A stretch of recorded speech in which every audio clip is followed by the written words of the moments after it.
राधा राधा राधा स्वामी दाता दयाल की दया। राधा स्वामी साय राधा देखो आप लोग इतने दूर से सत्संग में आए हुए हैं, अपना टाइम भी खराब कर रहे हैं, फिर भी आपको कोई आनंद नहीं आ रहा। इससे बढ़िया सो लेते जब भी बढ़िया रहते, कम से कम शरीर को तो आनंद वो मिलता, शरीर तो सुखी रहता। लेकिन हम तो समझे नहीं, सत्संग को समझना बड़ी मुश्किल बात है। मैंने तो अपना आपको 45 साल का अपना तजर्बा बता रहा था। मेरे को नाम लिए हुए 45 साल हो गए और मेरी 65 साल की उम्र है। अपना तजर्बा बता रहा था मैं आपको, लेकिन आप तो दूसरे किस्म से लगे हुए हैं।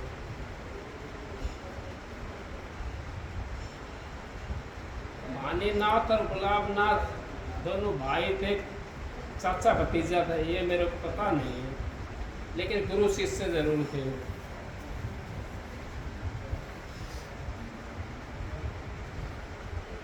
एक भक्ति करता था और एक पूजा पाठ के अंदर रखता था। पूजा पाठ के अंदर रहने वाला वो गुरु था और जो भक्ति करने वाला वो चेला था। अब उसने गुरु शाम को रात को चल दिया उठ करके,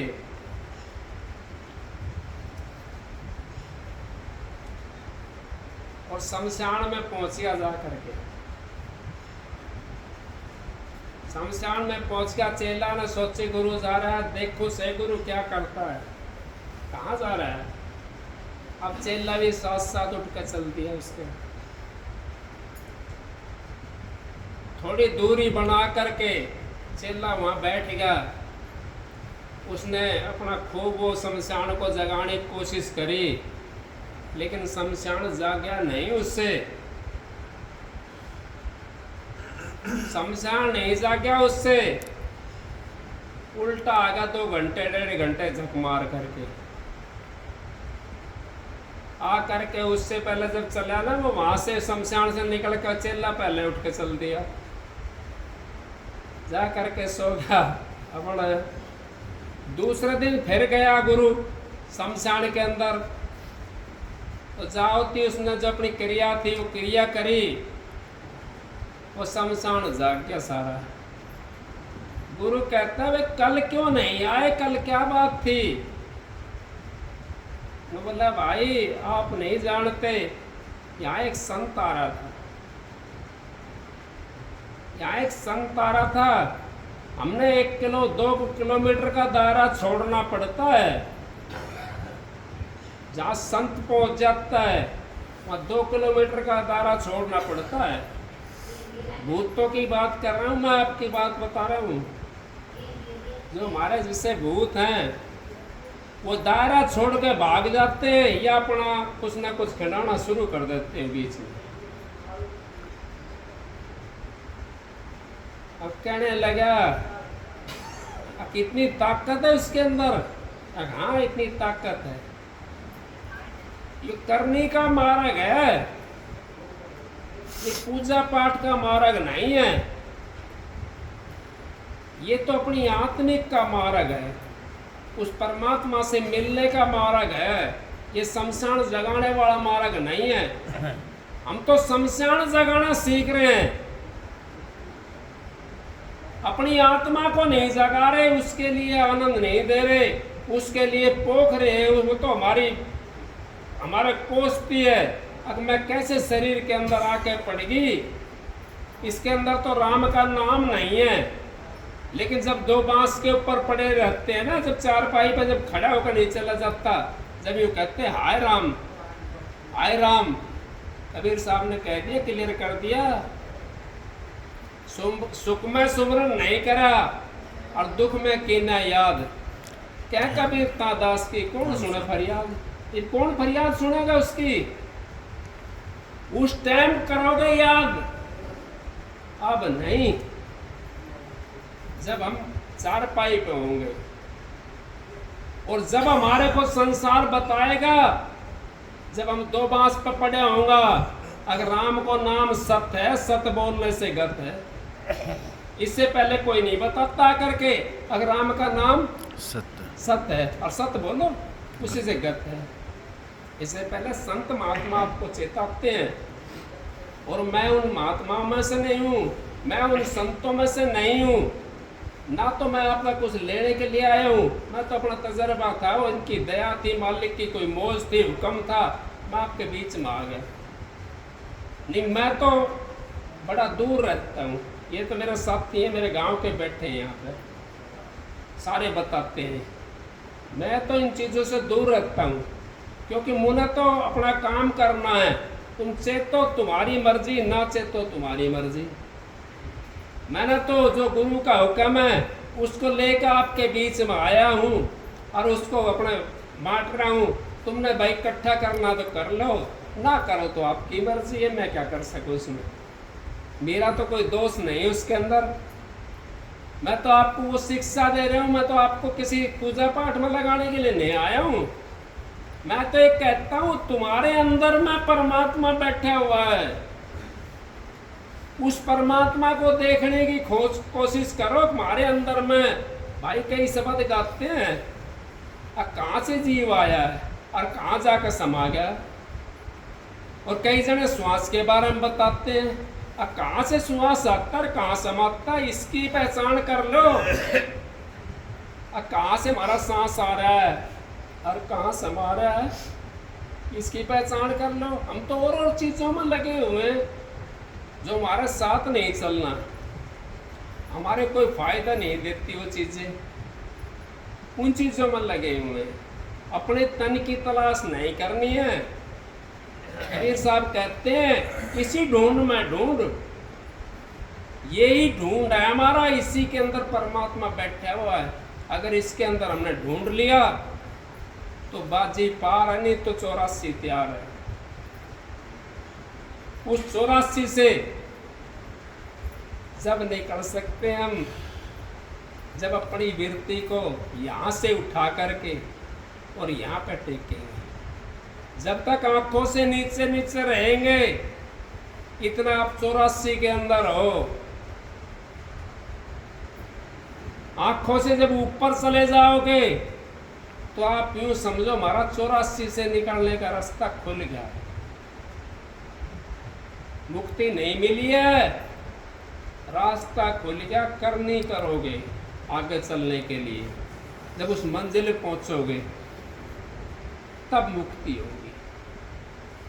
इतने मुक्ति नहीं हो सकती। मुक्ति मुक्ति सारे कहते हैं, सब कहते हैं मैं तेरे को राम दिखाऊंगा।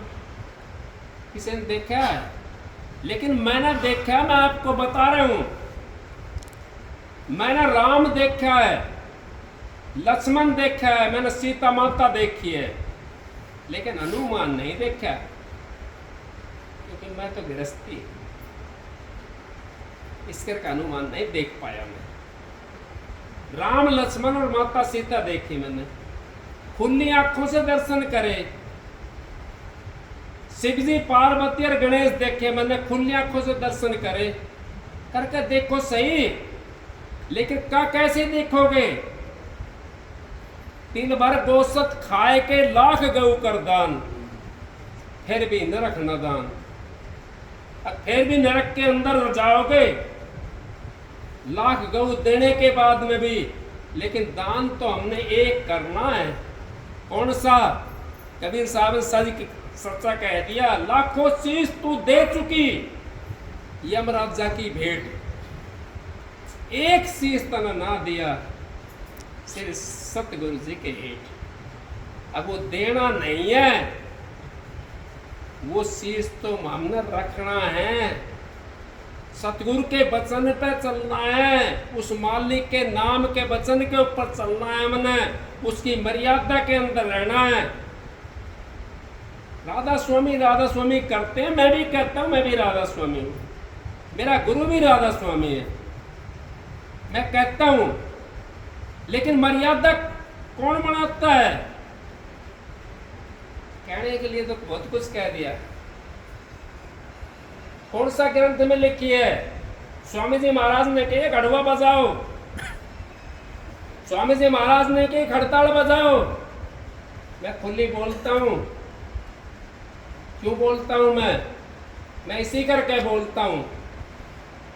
अब हम तो अपने के चोर बने बैठे, दूसरे क्या करेंगे? अपनों के ही चोर बने बैठे, दूसरों क्या करेंगे? बताओ। कबीर साहब ने कही है घड़ुआ बजाओ? नहीं कही। नहीं ये कही खड़ताल बजाओ। एक तारा की बात थी खाली। और एक तारा आपको कहां पहुंचाता है? आप बजा करके देखो। एक तारा आपको अंदर में बाढ़ने की कोशिश करेगा, बाहर भटकाने की कोशिश नहीं करेगा। और घड़ुआ खड़ताल आपको बाहर भटकाने की कोशिश करेगी। बजा के देख लो। घड़ुआ बजा करके अंतर में ध्यान लगा के दिखाओ मेरे कौन सा है। और एक तारा बजा करके मैं ऐसे कई बता दूंगा। आपने मीरा एक तारा बजाती थी, कृष्ण भगवान प्रकट करेगा नहीं करे उसने? फिर रैदास की शिष्य बनेगी। कृष्ण जब प्रकट होगा कहने लगा मीरा मांग, तू क्या मांगती है?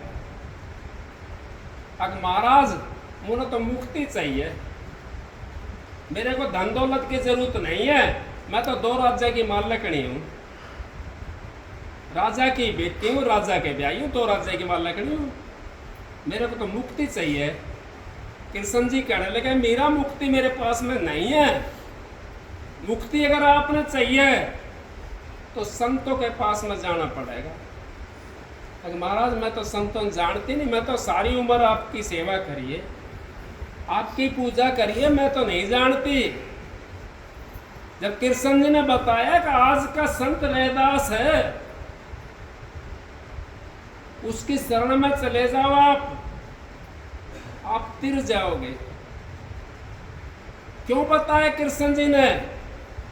क्या वो 10 अवतारों में तो नहीं था वो? उन्होंने भी हमारे को इशारा दिया है, लेकिन फिर भी हम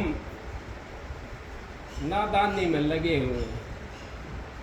नादानी हमने उस संसार से बाहर नहीं निकाल सकती। और गुरुमुखता जब हमारे पास में आ जाएगी तो संसार से बाहर निकल जाएंगे। रावण के पास किस चीज की कमी थी? कोई कमी थी रावण के पास में? किसी चीज की कोई कमी नहीं थी। काल तक का उसने अपनी कैद के अंदर डाल रखा था, लेकिन गुरुमुखता नहीं थी उसके पास में। गुरुमुखता होती उसके पास में तो मुक्ति में चला जाता। मुक्ति तो संतों के पास में, संतों से आपने नाम लेकर के और अपनी इसी मंजिल के अंदर, इसी ढूंढ के अंदर आपने ढूंढना है। और परमात्मा हमारे पास बैठा हुआ है, वो बाहर नहीं है। बाहर हम खोजते हैं, बाहर नहीं है परमात्मा। बाहर परमात्मा कहाँ देखेंगे हम? किस चीज़ में देखेंगे? परमात्मा तो सब चीज़ में है, सब पेड़ों में भी है, पशु पक्षियों में भी है। किसमें परमात्मा नहीं है? उनमें वास परमात्मा का है, लेकिन उनमें कैसे देखेंगे हम? अपने अंदर नहीं देखे तो उनके अंदर कैसे दिखाई देगा? हमारे जीव आत्मा इसके अंदर है और परमात्मा भी इसी के अंदर है, फिर भी हम नहीं देख सकते तो फिर उनमें कैसे दिखाई देगा हमारे को? उनमें हमारे को नहीं दिखाई दे सकता, खाली महसूस कर सकते हैं। जैसे फूल के अंदर खुशबू महसूस कर सकते हैं हम, देख नहीं सकते उसको, खुशबू को देख नहीं सकते। इस तरह रमी हुई है हमारे अंदर में। और जब अपने अंदर में जब बढ़ेंगे तो हमारे को परमात्मा वो खुशबू की बजाय उस फूल में बदल जाएगा और उसको देख लेंगे हम परमात्मा को। उसी परमात्मा को हमने देखना है, उसी लिए जीव यहाँ संसार में आया हुआ है। और उसी के लिए ये 84 का जो लड़ा लगा हुआ है ना, हमारा आना जाना, उसी को काटने के लिए हमारा ये आना जाना लगा हुआ है। 84 अगर हमने काटनी है तो संतों की शरण में, संतों की बात को मान करके, उनके रास्ते पे चल करके आपका उद्धार हो जाएगा। आप तो सारे जमींदार हो तकरीबन यहाँ पे, कुछ भाई वैसे भी हैं, जमींदार भी नहीं है, वैसे भी हैं। लेकिन आप जब जमींदारा करते हो, एक वैसे ले जाओ जमींदार करने के लिए, वो 10 मिनट में, 20 मिनट में, घंटा में, आध घंटा में सीख लेगा। और जमींदार पूरा दिन लगा रहा है खेत का, मैं ना सीखेगा। तो ये हमारा काम ऐसा है, जो पूजा पाठ है ना, इससे छिकाव नहीं हो सकता। ये तो आज ये फलानी चीज करना है, तड़के ये करना, मैं ये मना नहीं करता किसी को आप पूजा पाठ ना करो, खूब पूजा पाठ करो, कम से कम जब तक परमात्मा ना मिलता जब तक हमने करते रहो। क्या है, आस्तिक बनो, नास्तिक नहीं। आस्था रखो, किसी में रखो। आस्तिक हो तो फिर आगे पहुंच जाओगे, कदे न कदे परमात्मा का रास्ता मिल जाएगा, कोई ना कोई समझाने वाला मिल जाएगा, कोई ना कोई बताने वाला मिल जाएगा, और परमात्मा को रास्ता आपको मिल जाएगा। और नास्तिक बन गए तो फिर परमात्मा का रास्ता कहाँ मिलेगा, कौन बताएगा। इस करके संतों की शरण में जा करके हम बच जाते, उस मार से बच जाते, 84 की मार से। 84 की मार से खाली संत निकाल सकते, बाकी किसी की ताकत नहीं है। कि सर भगवान क्यों कहता मीरा को, आप नीलदास के पास में चले जाओ, मुक्ति तो वहां मिलेगी। वो ये नहीं कहता भाई मैं दे दूंगा। मीरा के खूब लोभ दिया, वो स्वर्ग ले ले, बैकुंठ ले ले, पितर लोक ले ले, और कोई सा लोक मांग ले, तू सारी चीजें मिल जाएगी तेरे को, लेकिन मुक्ति मेरे पास नहीं है। मुक्ति संतों के पास में होती है, क्योंकि संत उस करनी करके अपना काम करते हैं। इस करके हम बच जाते हैं, संसार की मार से बच जाते हैं, और अगत की मार से बच जाते हैं। जब तक हमारी जीवात्मा इस संसार में भटकती डोलेगी, फैलाव करेगी, इतना अंदर में नहीं बढ़ सकती। अगर अंदर में कोई बढ़ा हो तो मेरे सामने ले आना, मेरे से बात करवा देना, मैं मान लूंगा। जो संसार के अंदर भटक रहा है और जो फैलाव कर रखा है जिसने, वो अंदर में नहीं बढ़ सकता। ये तो फैलाव को हमने सुगड़ना पड़ेगा, छोटा करना पड़ेगा फैलाव। जब तक हम छोटा नहीं करेंगे फैलाव को, जब तक हम इसके अंदर नहीं बढ़ सकते। इस खोड़ के अंदर, खोड़ के अंदर तो जीव है, इसी के अंदर हमने देखना है, लेकिन इसको उठा नहीं सकते, क्योंकि जड़ जमी हुई है। एक मोथा या कोई चीज का घास होती है, उसका मोथा नाम होता है ना, तुम तो जमींदार हो, और वो इसे चौमासे हम जामेगा। उसे जब पाड़ोगा उसी चौमासे के अंदर 10 दिन होया जामे उड़ना, वो कितनी जगह लेके पाटेगा, कितनी जड़ हो जाती है उसके अंदर। और हमारी जड़ तो 184 से जमी हुई है, यहाँ पे इतनी आसानी नहीं पाटेंगे जड़ ये। इसके लिए तो हमने कति एक राह होना पड़ेगा,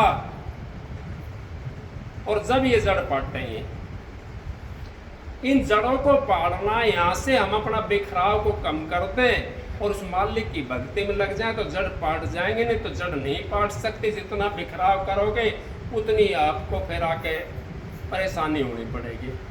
फिर उसमें गुरु भी हमारे परेशान होते हैं। क्यों होते हैं? अब गुरु को लाज होती है शिष्य की, किस तरह का लाज होती है? अब वो 3-4 जन्म तक अपने फिर साथ में रखता, उसका दुख भी भोगता। जैसे माँ होती है ना, माँ अपने बच्चे का दुख को भोगती है ना, अपने ऊपर भोगती है। बच्चे का फोड़ा लिकड़िया हुआ है और डॉक्टर के पास में चली गई माँ, अपना हाथ से पकड़ करके चीरा लगवाती है उसको, लेकिन दुख तो माँ को होता है। चीरा बेशक से लगवा रही है वो, पर दुख तो होता है। तो इसी तरीके से जीवात्मा को उसको चाहे 1 जन्म हो चाहे 2 जन्म हो, जिन्होंने नाम ले रखा है उनको काट करके तो ले जाएगा गुरु, लेकिन गुरु भी दुखी होएगा और तुमने भी दुखी होना पड़ेगा। फायदा की है उससे? इस करके अपना काम करो, इसी जन्म के अंदर हमारी भक्ति बन जाएगी और कोई चीज नहीं छोड़नी। कोई ये सोचता हो संत महात्मा बनाने चीज छुड़वाते हैं, डिग्री चीज छुड़वाते नहीं, वो तो खाली एक ही यही कहते हैं अरे भाई निंदा पराई मत करो, मांस मिट्टी मत ना खाओ, अपने विचारों को अच्छे कर लो। विचार जब हमारे अच्छे हो गए तो हमारी भक्ति बढ़ना शुरू हो जाती है। अब विचार हमारे खराब हैं तो हमारी भक्ति फिर कैसे बढ़ेगी? पहले तो अपनी आत्मा को शुद्ध करना पड़ेगा। अब वो मोथा पाड़ लिया, उसके अंदर मट्टी भी आ गई। अब मट्टी कहाँ छूटेगी जा करके? या तो उसको सुखाओगे, सुखा के झाड़नी पड़ेगी, या पानी में धो करके जब मट्टी जब हल्का होएगा। इसी तरीके से हमारे जीवात्मा के ऊपर भी वो विकार चढ़े हुए हैं। वो त्रिकुटी घाट के अंदर नहाती है जा करके, जब वो हड़की होती है, जब विकार होते हैं, इतना तो आना जाना लगा रहता है। इतने वो आता है जीव और चला जाता है। उस घाट पर जा करके हमारा हल्कापन हो जाता है। जैसे जैसे हम ऊपर चढ़ते चले जाएंगे वैसे वैसे हल्की होती चली जाएगी, अपने विकारों को झाड़ती हुई चली जाएगी और वो अपने भाव की तरह उठती हुई चली जाएगी। कीचड़ पानी भर रही हो, उसका मैं कीचड़ हो तो पानी के साथ में कीचड़ नहीं सूख जाएगी, वहाँ पर पानी को सुखाएगा धूप, और धूप से फिर भाप बन करके वो पानी निकल जाएगा, कीचड़ वहाँ रह जाएगी। वही धूप हमने लगानी है, उसी धूप के लिए हम तरसते हैं। एक प्यासा पपैया होता है, वो पानी की बूंद के लिए, स्वाति की बूंद के लिए कितना तड़पता है। अब उस स्वाति की बूंद मिले नहीं और उसने चैन पड़े नहीं बेचारा ने। हम भी उस स्वाति की बूंद के लिए तड़पे तो क्या परमात्मा नहीं मिलेगा? मिलेगा। उस स्वाति की बूंद की तरह कर्माबाई ने खिचड़ा खवा दिया, ठाकुर जी को नहीं खवाया। किस चीज पे खवा दिया? अब उसका विश्वास था। पिताजी जा रहे थे कहीं बाहर और बेटी से कहने लगे, कर्मा नाम था उसका, कहने लगे मेरे ठाकुर जी को प्रसाद खिलाना रोज, और मैं जा रहा हूँ कहीं बाहर 2-4 दिन के लिए। अब उसने प्रसाद बनाया, लोग पहले खिलाना अपने से। प्रसाद बना करके ठाकुर जी की मूर्ति के सामने रख दिया। अब ठाकुर जी प्रसाद खाओ, प्रसाद जिम्मो, प्रसाद जिम्मो। अब ठाकुर जी कहाँ प्रसाद जिम्मे था? अब पूरा दिन निकल गया, पूरी रात निकल गई। अब वो बेचारी भूखी प्यासी, ठाकुर जी ने प्रकट होना पड़ा, खिचड़ा खाना पड़ा।